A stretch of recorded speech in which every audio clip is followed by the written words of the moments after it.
Talking to one of the leading builders of digital products in the sports and media company today, the latest edition of the SVG new sponsor Spotlight welcomes aboard DNA Inc.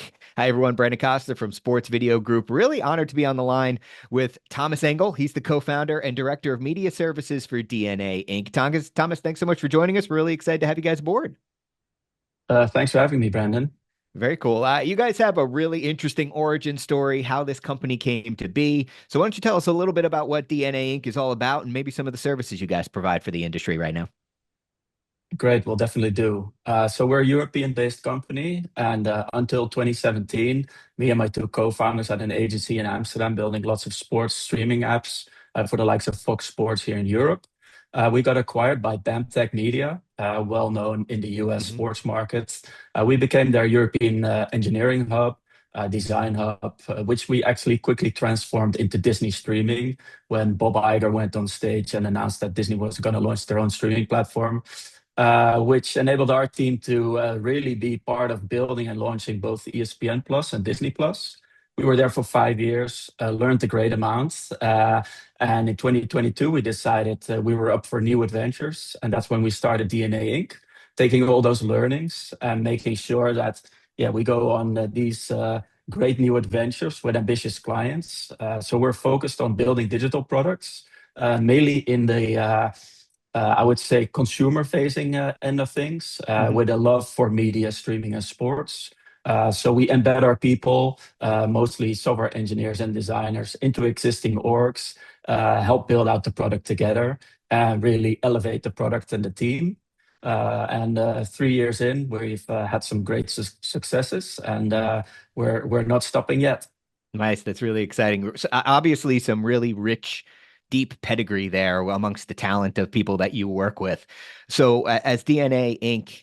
looks at kind of the sports media streaming service trends today, what are some of the key things that you and your leadership are focusing on a day-to-day basis, and how does it kind of frame the services and solutions you provide? Yeah. As mentioned before, we're very focused on the user experience. So Hmm. always making sure that we get that extra 10% in on the product, making sure that it's native to the platform. You put in the love and attention that the fans deserve. They're oftentimes paying for it, and they expect yeah, a great service. So we're looking all these different platforms, which are not getting less, they're getting more. And yeah, the bundling, unbundling discussion keeps going. And I thankfully think it will never end. And people ultimately will choose the best screen. So that's most of the time the biggest. And the best experience. So yeah, we're hoping to work with yeah, the companies that want to make the leading experience for the fans. That's very much our focus. All right. So let's boil down to it when it comes to working with more clients. What's it like working with DNA Inc.? What's an ideal client engagement for you guys, and how do you bring aboard and convert prospective clients into, actual customers? Yeah. So at the moment, we're about 110 people, mostly in Europe, but we're definitely on a global mission.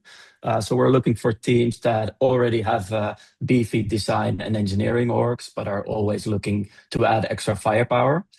So the fact that we're in Europe, we're 5, 6 hours in front of East Coast, 8, 9 for West Coast, is for a lot of our clients a big bonus. They wake up and a lot of the work we've been doing has already been done.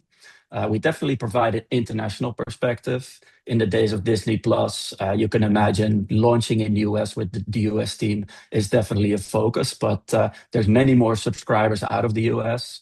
I think, yeah, we currently employ people in 14 countries. Having that like international aspect of it, languages, cultures, tax, payments, all these things are very different. So I think that's where we also very much add value.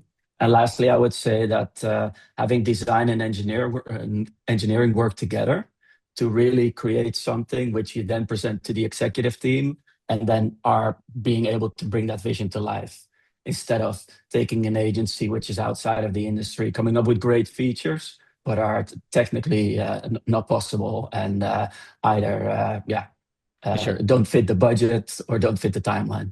Right, right. Kind of the old saying is like you want to skate to the where the puck is going and not where the puck currently is. So I'm kind of curious how you see The sports streaming experience for users becoming different. We've talked about interactive television for a long time.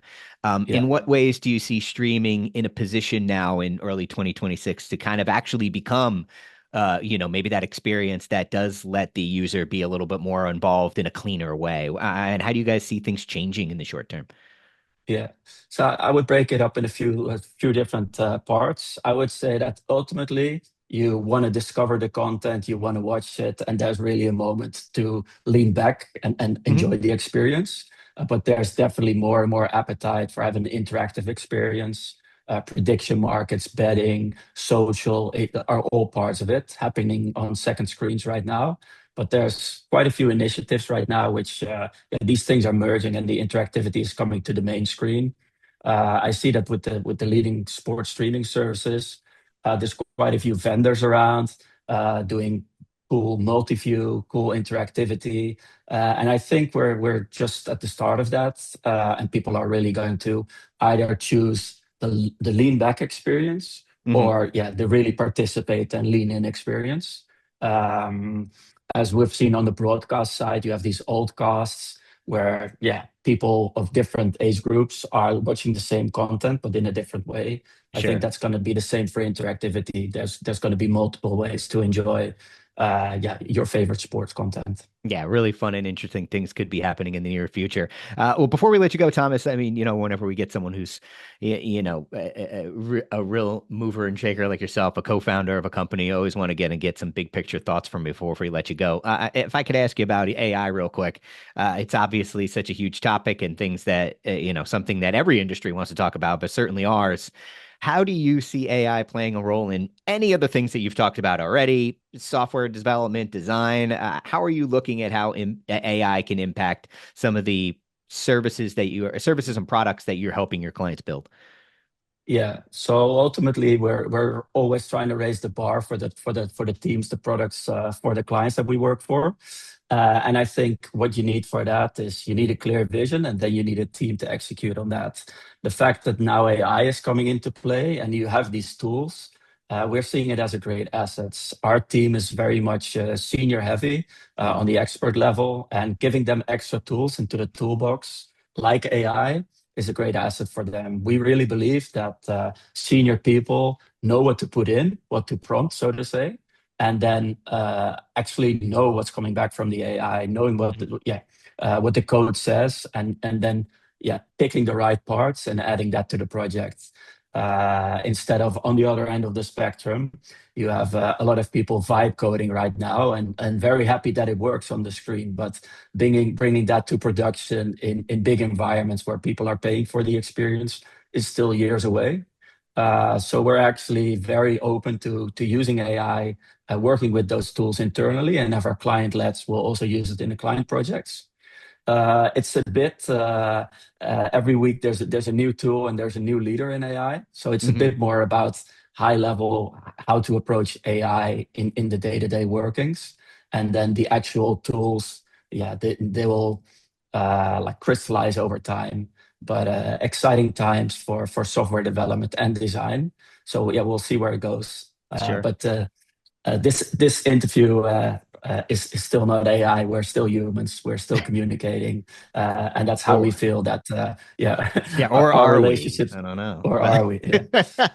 So no, Thomas, we'll we see. really But Yeah, we really appreciate the time. And, as streaming of sports becomes more ubiquitous and the video quality is getting better and the interactivity of it is getting more engaging with users, it's really exciting to have vendors like DNA Inc. out there in the marketplace. So thanks a lot for being a part of the SVG family. And we can't wait to see you at events and talk to you more about all this really exciting stuff.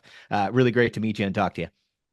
thanks for having me, Brandon. Bye. All right. He is Thomas Engel. He's the co-founder and director of media services for DNA Inc. You can learn more about them by visiting their website at dna.inc for more videos from us at Sports Video Group and introductions to some other companies from around the industry.